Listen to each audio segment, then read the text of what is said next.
24 mars 2020. Au bout du secteur, en bena kuma banaye ka ko kan ani dunya la ke ka ko dole CCT mogolo CCT jumane ala kana na ayimu ne yidan ala kana na livre jolle du ko kan كل كم من أفضل دمويه يا أهل الكتاب يا أهل الكتاب كوا كتاب تيجي لستم على شيء أو بنا فهم فاسيتي كي كوا تفيدا نانا كم بنزانو أو بنا فو حتى تقيموا التوراة فن أو كم للتوراة والإنجيل للإنجيل وما أنزل إليكم أنا من جيرك دام نوي كورناي Taurata c'est l'Ancien Testament. L'Injil c'est le Nouveau Testament. Le Coran. Dieu a cité seulement que 3 livres pour sa religion. Ma femme a fait des livres ça va connaître. On y a les bananes qui ont entouré ta femme. C'est-à-dire qu'il y a quoi il y a fait un calame mandi à la ifo. Ah, au cause de la document. A document a ya yira ka fo an kan yira korsi note na maso ale tama ale bi fenkan ni wi ya fo soto fusla tu kon nana katalo hayawu ayan duru katase hayan woro suratu fusla ala kuma na ko togodi ni hay akuma na ko togodi fusla tura Ayan duru kata lo hayan woro. Bol. Ako mo man afo mo oye. Inama ana basharun mislukum. Afo danve oye konni Muhammadu ye farsogotili ye aw nyogono yirite ye melgete ye farsogotili a nyogono. Yuha ilayya. Wayu libe ka dinima. Ka wayu ka duma. Annama ilahukum ilahun wa ala ko ka faye ko ale aw ka ala le ala kelimpe flate ala la mais an mo na mu be ka flaw fa shay ala kambi ala ko ale kelimpe li fastaqimu akwai ala betle ne fe ni ay ala be bel ya la ranga amat len de akwa no ala ko ya faye katle واستغفروه kwa be kanyina alaka ya fama na utlina aka tuka munifo astaghfirullah astaghfirullah astaghfirullah astaghfirullah astaghfirullah astaghfirullah astaghfirullah astaghfirullah ko ale alaka ya fa awma ayu drone nyina fa makangore nyina fa livre basa bane la c'est tout mal nouveau testament le Coran ako awmo aw ka fo danvon biaye o ka to ka fo ko astaghfirullah ko do ala makangore nyini de amba bara jan don nyini ama frangole nyini wa wailun lil mushrikeen ako mo kele misriku ye ako bonele biye de dit Muhammadu afo mo ye semblable à vous. Il m'est seulement révélé que votre Seigneur est un Dieu unique. Allez droit vers lui et demandez-lui pardon. Malheur aux polythéistes. Sourate les versets clairement exposés. 41e chapitre, verset 6.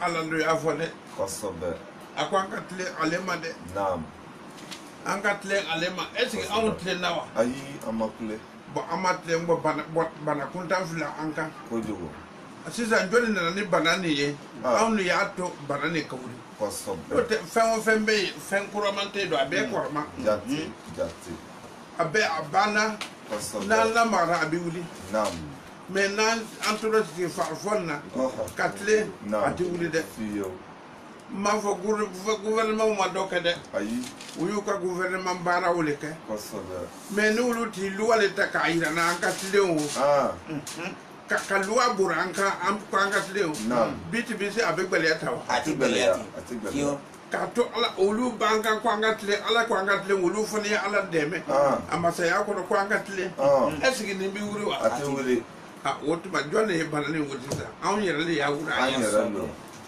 ka yelma ko fula bara fula juma ne bara ñoko ñu son dia ko lo no te fula juma bara akala wuri ma futa ko fula bara wotu anyu wi no ala tra du ka kuma kan ko nana anna mu ne fo surtout ka afrique ko nana surtout ka afrique haya bi duru ni sawa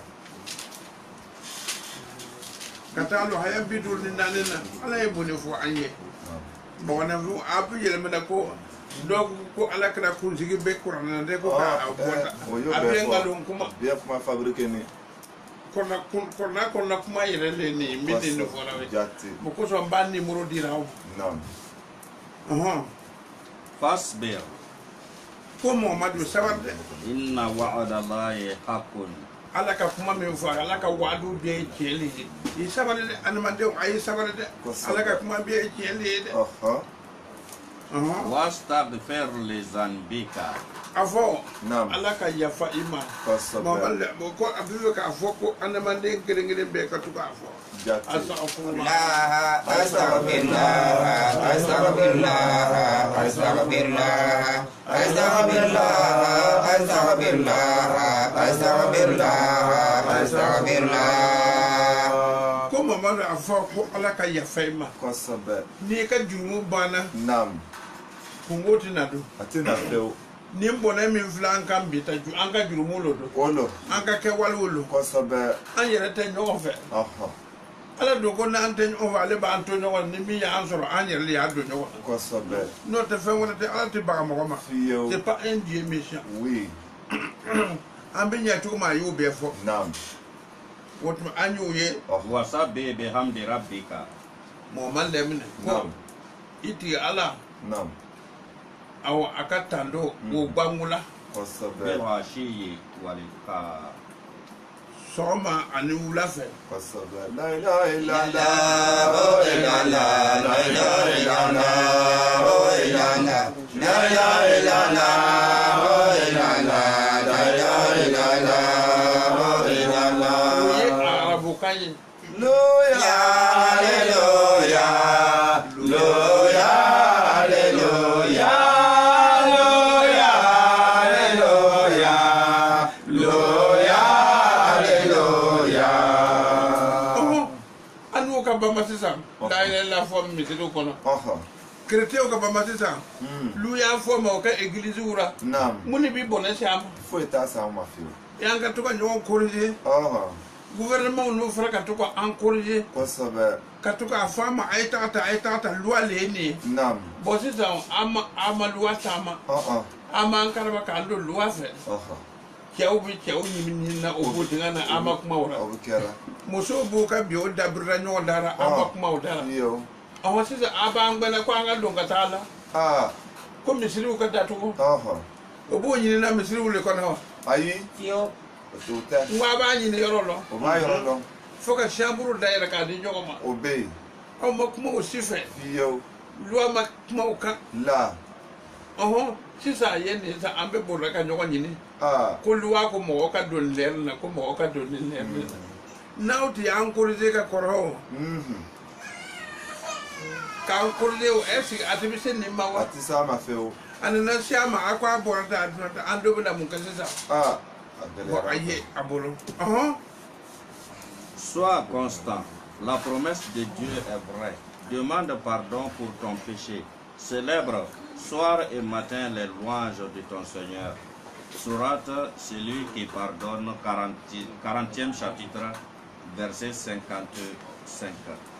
Amba foye astaghfirullah le fora. O le fora. Moi vraiment fora. Aïe. Anga fu astaghfirullah. Wudron ne banane furaye. Kosobe. Lota awakra kwa bane ne wa. Ayi. Ama bande. Mbaba. ko la ba la fa ka kana na matre o bir kan bele ni bay oh ambena mun flete ambena sro men flewo ala ko tokodi suratul anfal ko nana ayam bisa ma anifla ay malay mun fo damwe naam wulule ambe mi fora wule afrawe ko sabbe lota ya jumugo sorde aya se sorde ay flakde kun amna to lakra kun nawa ayi lolo lakra le bi dia mamba kun obanya wa otanya fe lakra mu otanya otanya fiyo ala ko tuko di suratul anfal ko nana wa ma kana Allah li yu'azibahum ayayi ako muhammadu naam ako eti ala makafio ka fabu abu ika mo jafa wa anta fi tanke ni mo malle mun bo chema ako ala tan jangala fiyo watiso wa ma kana mu'azibahum ay ona ako ala faratina ika mo jafa fio wa ma kana Allah mu'azibahum atu jangata fio wa hum yastaghfirun yayi tanke na ma fara azabullah azabullah azabullah azabullah azabullah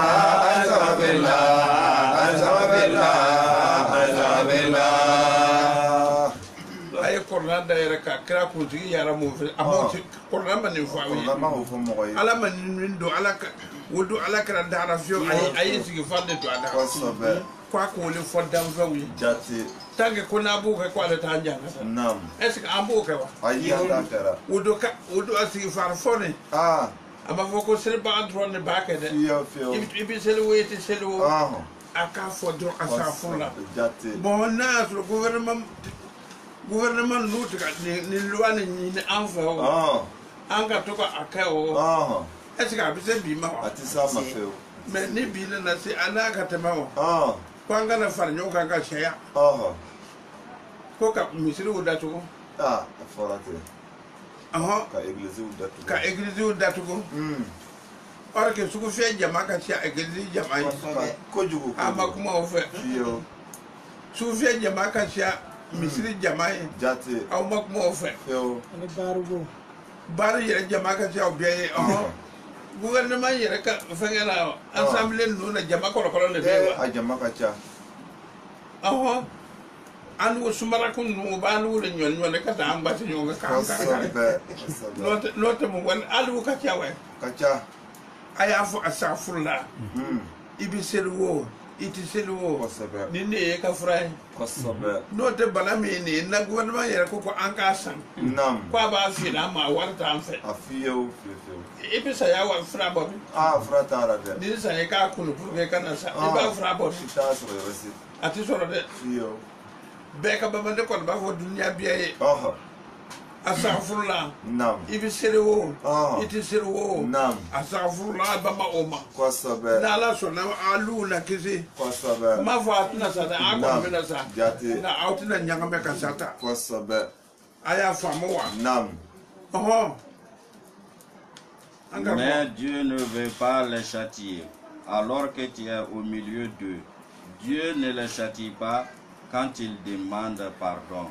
Surat le Bulletin, 8e chapitre, verset 33. Et imaye ka fodro ala yafama asafurla kwala ta njangata ko sabe tanke na be safurla fora kwala ta njangata est-ce que ambo fora wa anta fora ngwambe nyogo nyini na barra ala ko angara nyogo jenya amba an sonna wa ama son feo antu karewa aba kera ako nam cheka moso furu me amana morte bi cheo ka cheo furu wa kera aka papier do bo ko démocratie nyogo ne kanni nam indépendance indépendant yɛrɛ bɔra a kɛra pandan ne démocratie bɔra a kɛra craché de an bɛɛ bɛ craché la ɲɔgɔn na o tuma kisi yɔrɔ bɛ yɔrɔ jumɛn hey dunuya ka nin kɔrɔsi dɛ a kana to an yɛrɛ ka ɲɔgɔn janga tɛ dɛ sanji b'an bugɔra an yɛrɛ bɛ ji bɔra k'a bɔ ɲɔgɔn kan saya bɛ fan dɔ in na bugɔra bɛ fan dɔ in na ko i kana bɔ o man ɲi dɛ k'a sɔrɔ nada na sugu datugu mɔgɔ dɔ bɛ sugu la o a b'a feere yɔrɔ min na a b'o de sɔrɔ k'a dun o yɔrɔ min n'o tɛ dɔ wɛrɛ t'a fɛ n'a nana datugu olu mɔgɔw bɛna kɛ cogo di kɔngɔ n'o faga dɛ Kongo na mɔgɔ fa dɛ. Kojugu. Ko an kana voyage ka don ɲɔgɔn na. Français o dɔ bɛ na yan. O bɛ nana. N'a n'u taara ko passeport. Ni olu nana yan o. An bɛ mun de fɔ sisan. An tɛ foyi fɔ. Ko in tɛna se ka ɲɛ cogo in mais n m'a fɔ a k'a ka loi dabila dɛ, a y'a ka loi kɛ. Kosɛbɛ. Mais a y'a fɔ mɔgɔw ye u k'a fɔ asafurula. Kosɛbɛ. O dɔrɔn de y'a fura ye n'o tɛ fura wɛrɛ foyi t'a la. Takbir. Summa takbir. Allahu akbar. A ye kɔrɔna dayɛlɛ kɛ ala kira kunsigi bɛ ta a bɛ kira m'o fɔ a ye kɔrɔna kɔnɔ. A waayu ma na mɔgɔ si fɛ ko ni waati dɔ sera a ye a fɔra ko asafurula. Kosɛbɛ. Tant que ala n'a bɛ se ka fɔ l'effort k'o kɛ ko ala t'aw jan ka taa fiyewu. Jate. Aw sɔnna wa? O ma sɔn. Gouvernement i tun b'an dɛmɛ dɛ. Bi a ka asafur kɛ kɛ. Lu y'a de ka taa fɔ église kɔnɔ. Ele yɛlɛmana ko mɔgɔ kana don ye. U bɛna taa fɔ ala ye yɔrɔ min na lu ya ko a ka yafa ma. U bɛna taa fɔ ala ye yɔrɔ min na ko asafurula ye. I ko mɔgɔ kana don o bon yɛrɛ la. Ko ka fara cɛkɔrɔba in na k'a ye k'a to yen. Awa a y'an bolo an bɛna mun kɛ sisan. Tagayɔrɔ t'an na. An tagayɔrɔ tɛ yen dɛ. Fiyewu. Suratu Hudu filɛ haya 2. Karamɔgɔkɛ y'a filɛ Joseph. Wa nistaghfiru rabbakum. A ko a y'a ɲini a ka tigɛ ala fɛ astagfirullah astagfirullah. A y'a fɔ astagfirullah. Astagfirullah. Astagfirullah. Astagfirullah. Astagfirullah. Astagfirullah. Astagfirullah. Ko a k'o dɔrɔn ɲini est-ce que a ye filamɔgɔ fɔ a ye wa? A ka yiri fɔ a ye yan wa? A ye lakɛrɛ fɔ a ye wa? Filakisɛ kuma ma fɔ yan. K'a fɔ dɔrɔn astagfirullah ka tɛmɛ ni yɛrɛ. A banna o nɔgɔma in. K'a fɔ ka tɛmɛ. Kosɛbɛ. Dɔw bɛ Burukina ko misiri ko yalo. N ko an n'olu ala su k'a bila an yɛrɛ la.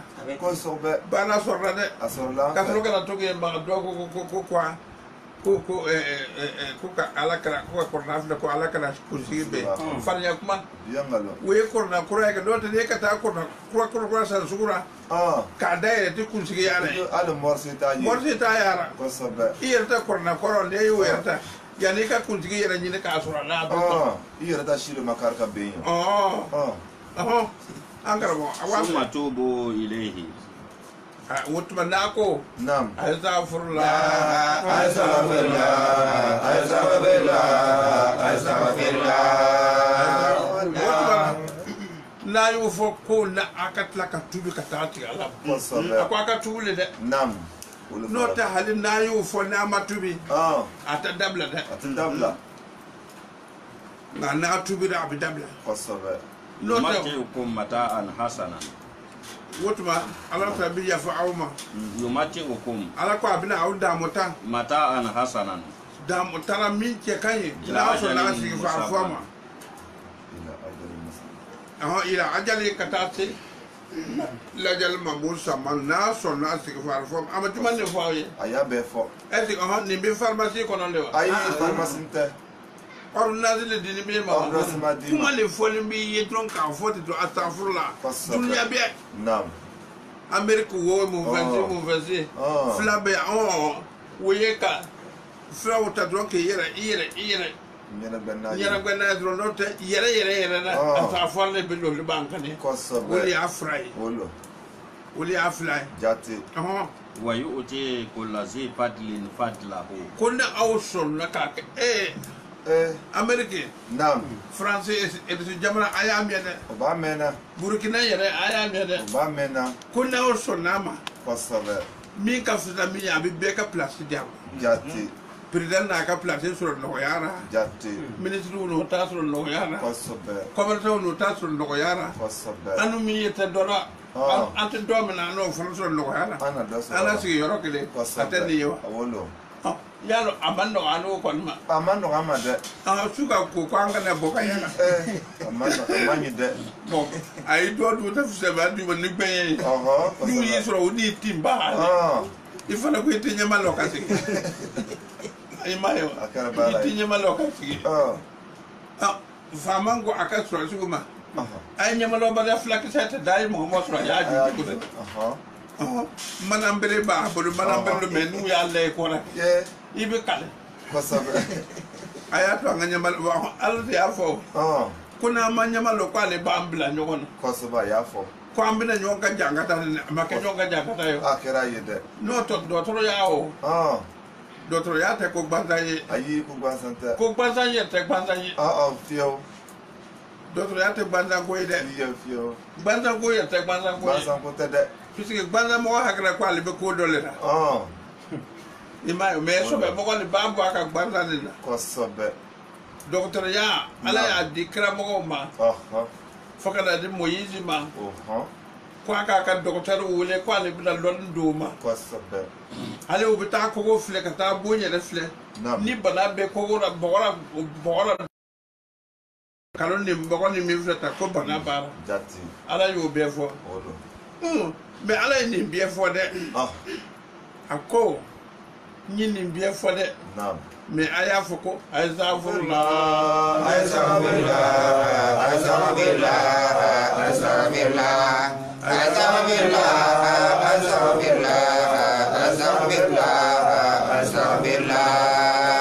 na yu fodo naam docteur ka docteur ya ta fusa mi am baduma kosobe afen ben namba be ka fusa mi ya dia jati ala yu fote wa inta wallahu nga na ya ko yel meka ba sa fo fa inni akhafu alaykum he poluko na bana ka ko yel me naam de be srana awnya de kramo ko mate azaba yawmin kabir akolo ka jangata babbe obenana akoni lo sira mo tete ka mo kiside ne era hodu tise ne mi kram wa ne tise ayera tete ka ayera boara aloni na mo tete ka mo boara kosobe demandez pardon à votre Seigneur puis revenez vers lui. Il vous accordera en ce monde une belle jouissance jusqu'à un terme irrévocablement fixé. Il accorde sa grâce à tout homme qui a déjà bénéficié. Si vous vous détournez, je crains pour vous le châtiment d'un grand jour. Sourate Hud, 11e chapitre, verset 3. amani ayira mo na vi ay sabare de ko jugo akara ta ka te fuere ni ka aw ye grevu fana ati grevu ko do ko ju do kana jabana na ab grevu le ko war bi ni ma kwa mansia ni ma na mansia blaka akonde ne le ka bla mo na do e place da ko e ko ita mansia do ere mo nyo so ro ka ye ka so ibi bala ni na do me wo war ba yere fe itu ma fa ni matanga sana ase yamna ne keta alni mo ko jango kanita ne bo kanita ro kanita wala ne tawo ita na wannan ne ko mansia wo mana ko gbanza ne ba fa mo sita fa azafurla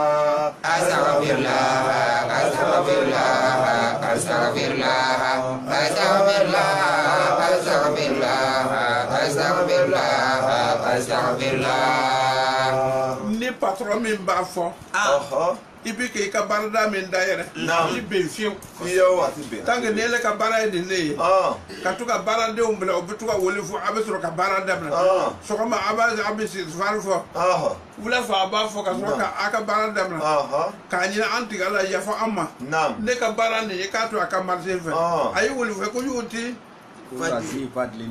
akwa be fisa man de ko ne be so aka fisa de yi patron ya ala be do fere ka patron ya I nyamo ya ala be do fere ka nyamo kosobe I jara mu nyamo ya ala be do fere ka grade kan kosobe mo wa bi grade defendo yo be fendo yire da ala bi grade abe ke walde yire ina kosobe anyu sebele yi naam ala te da kala mu ne fo na bi nuhu ye ay mu fo na bi mu nuhu ye hayan kono tom naam hayan kono do aya mi ka nyade kosobe ne jafa na fen fo awye mi masebede mi sebede be kuma wole kan kosobe me ay fama umboye do tigi de beo naam wo makala kosobe o be ka fama o fana flew ko fama o manye olo do ele be ka kele ina fo fama yere ko ala makotara kosobe o buka kete ala ma fo ko tuti ni mulu ka manta sha kosobe ko ne be masaya di mo ma mi ka di ne kosobe e be muke an votra mo kelen sorba an be ko an be woli fe ala le ma di ama masale adama an wo kala sababu le te nota ala le adi ama du kosobe e kana fo ko ti mo ko ko e kuma me fo ko atinya atoy awu ba ale masaya soro masaya ba na la tie Kwasobe. na e ko jugu kana fo ba ni yoro soro Olo.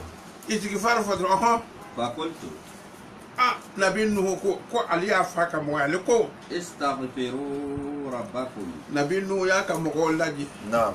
to me aka jamana belera Oh. aya ka mo ko farnyo ka ako aya fo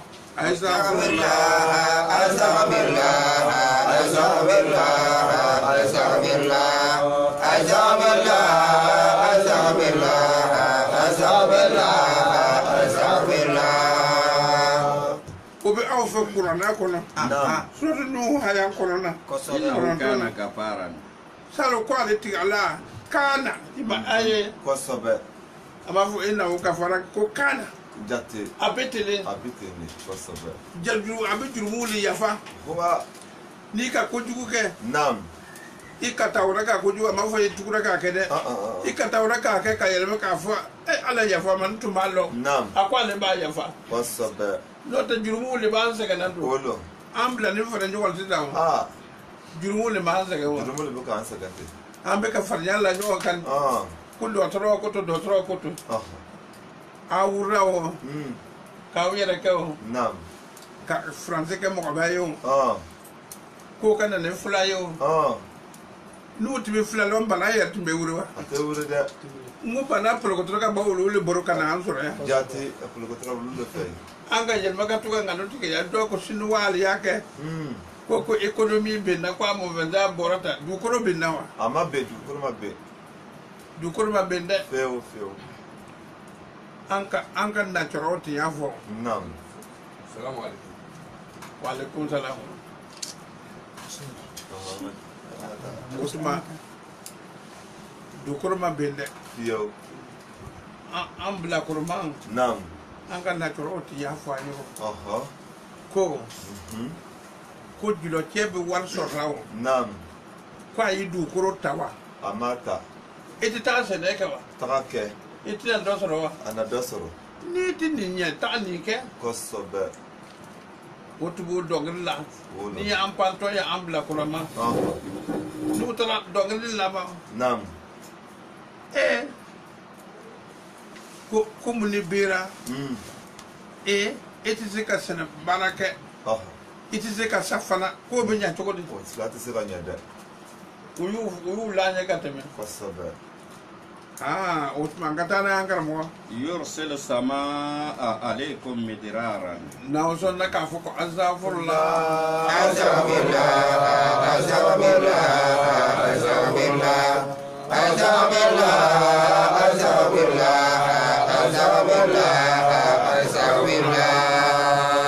ko na son na ka ke Naam. ko ala ko ale be sanfara ki awma Kwasobe. ko ale be sanfara ka anga bara de Naam.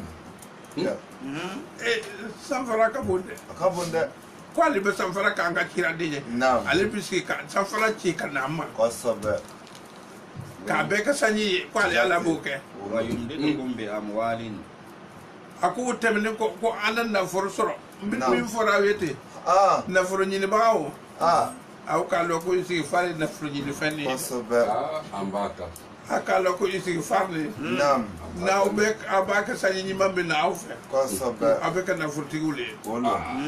ado bagla no do ko do fo ko ni ni fa ka sombo ko be kana furti Ni musobe ni Oh, ko be waso. ko be kana furti na to be kana furti Naam. e be de mi fa ka sombo to Ah. e kana furti ya fa tefa wa Fio. e be mo so mi mo fa nyin na to ko mo so be nyin ni Ah. ko e be kana furti e ka wando le mo so en biera wa Ayi watara. no ne kan te wa Olo. Ni lokani abe kuma awte hakili so Kwasobe. e ka mo so be mi na kana to ka nyin wo Ah. ko e be na waso no tie to lo mo so afakete wa Afakebe. ni warti bara ba to aka ne le fa yawa Fio. o ta na kar bo وبنين ay menenge de shawo ay menenge وبنين tanke ko na obe isi far fole rake Naam. ala ko abi de won di awma Kwasobe. ni ay de ko gbelera man na mara le be Olo be. not ala musole la ka blakalla Aha. ay appareil bi ndora Naam. France wor wara appareil te Fiyo ute. akuro kuro le bara kiamani de Jate wolo. anga ke walle bu fana kien Kosobe. kun an sonna ka asira fo ke akwa le bidin ke o kiamande ama Wa. de ke o le buru Non. be an fo ka te Kosobe. ay mai ni tra do sura bidu na fara ko mo ke me wo repete mo durli ke o ya to bi Atabia muso. ni mai ambe kara mo so le ka to ka aka yel maka ba o moso shama na katuka nyogo sen kota katuka faro do nyogo botingana ibe mo sura botingana ni bote Foyete. ay sabare de bo nala na mbo anga yel me ko ala ka jete aka muni tie Ama foyete. alo joni be minta ka de koro Beba denkuro. anga tara kamo ويجعل لكم جنات kula o sonna ala ko abinna ngo furu nyima o di awma bebe seneke salatu na soro serege fe na soro Jate. aka du koro bin na sanyi kanya ima e sanyi ko bele tesa Absen ko bele ya. sanyi soro mandi Fiyo. hey ويجعل لكم أنهارا ako ala be ko nyaw bla awnye ko nyabe bor yoro biye la jeni Kosobe. jibe bor me ande tan ni biera Kojiwo. fanga to ka farnya le tigete hey J'ai dit, implorez le pardon de votre Seigneur, il est celui qui ne cesse de pardonner. Il vous enverra du ciel une pluie abondante. Il accroîtra vos richesses et le nombre de vos enfants. Il mettra à votre disposition des jardins et des ruisseaux. Surat Noé, 71e chapitre, verset 10. alhamdulillah mena o yiri gasila malmo Naam. aw munu sigil me ka nin kan nin taw jole be du koro tiena anu wa ala le ba tiena anu le ba tiena Anu ba chana. bo bana min banga anu ya bonyo ka wa ala le ba bon ayel ya bonyo ka ne am bana ta fota le ma Kosobe. faragwe ni farfin bi bana ta fota ma Naam. ay sabane de Koju. ay sabane galon tigana Oko. Des chroniques. ay tiefo Des chroniques, Ancien Testament. aha Des chroniques, verset 12. L'Éternel apparut à Salomon mazay ko na nabi sulman fe pendant la nuit souve et lui dit, akwa mako j'exauce ta prière akonyi ka serbina et j'ai choisi ce lieu comme la maison où l'on devra m'offrir des sacrifices.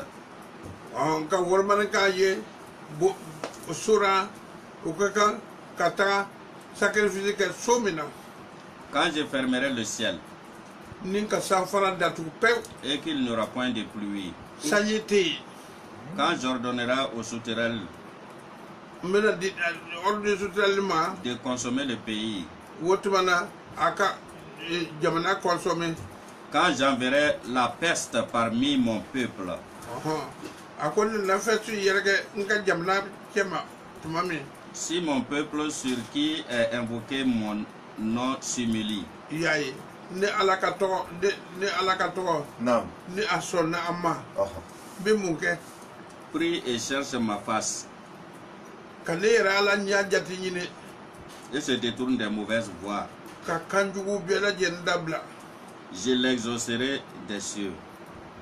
akon na dugom na ke sanfarana Je lui pardonnerai son péché mina aka jurumu to aye et je guérirai son pays. woto baka jamana de mo yake Wa. be min fo Naam. am be burkina bewle farfin ni banye Naam. mi wana kuma togo Naam.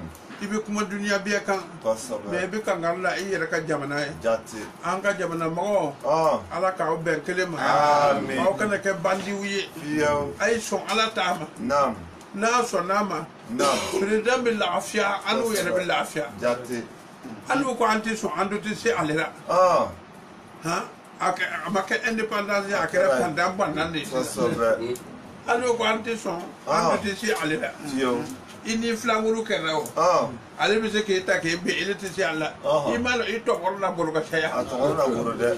ay sabare de ay fara Wolo. kabama Naam. min fo burkina be halibli Aha. ni famanke min sigira kuna Naam.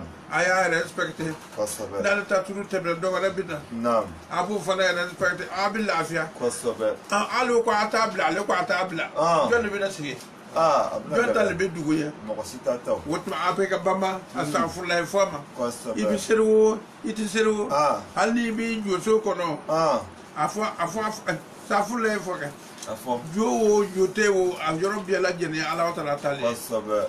ay limane ka afwa astaghfirullah Jate. ma fo joka da ke fe jobi fe mais aloko ala ka bon jo fana Ala ka boye de. ay sabare Jate. ay sabare de ala ka bon fem biye Naam. abu fadi ni dina mo woni mo fadi mo karta ilo ta encore ba fo nyo wanye ko na sebenente me katake ko inte fa ka tigi yere ye nyana ayu dabla ay kan yo fa Kosobe. pour que la ba be min fo ay woleni Jate. ay ni lase ka di dunya ma Naam. walta bura ni fek na aka fega nura Jate. dunya ka kalan ka fle itiki farle fora no tamina nyo ko mbone fla ko yewote itiki farle fora ni solli ala muhammad Ustaz abseka istighfar yere koro fo mɔgɔ ya koro yere ni o ka se ka sabu dɔw ta koro lo dɔw yɛrɛ t'a lɔn n'i ko astaghfirullah a kɔrɔ ye min ye a laɲini ye jumɛn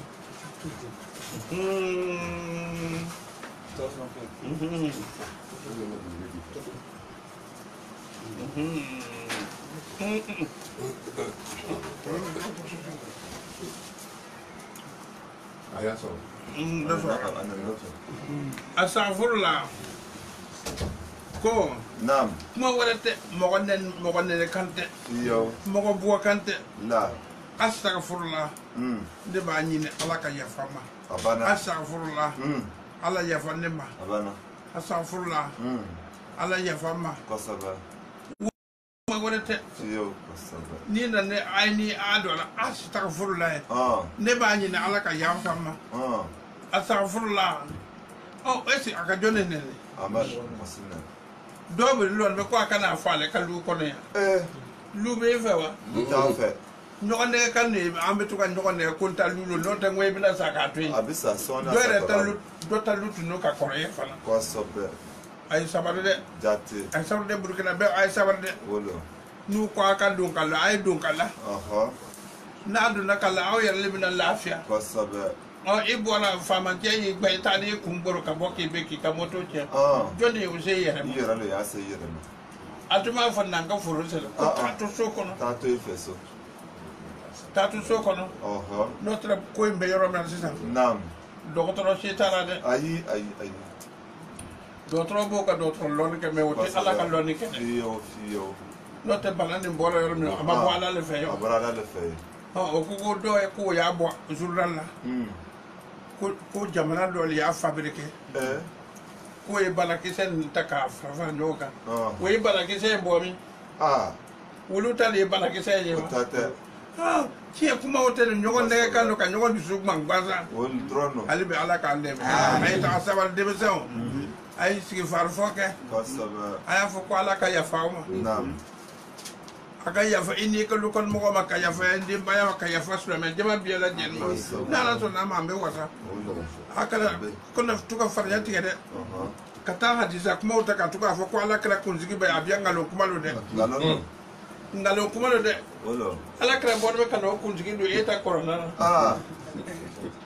sekete corona kala lo de tiba kala jot ba kunzigi be na amena ay sabana ay muyo that's it na ba ka so kono ay sigi farke ay corona kala ay fatiata كلمة تقبل منا يا ربي لا إله إلا الله تقبل منا يا ربي لا إله إلا الله تقبل منا يا ربي لا إله إلا الله لا إله إلا الله لا إله إلا الله ياسين الفاتحه فاتحة ربنا آمنا بما أنزلت آمين واتبعنا الرسول آمين فاكتبنا مع الشاهدين ربنا آمنا بما أنزلت واتبعنا الرسول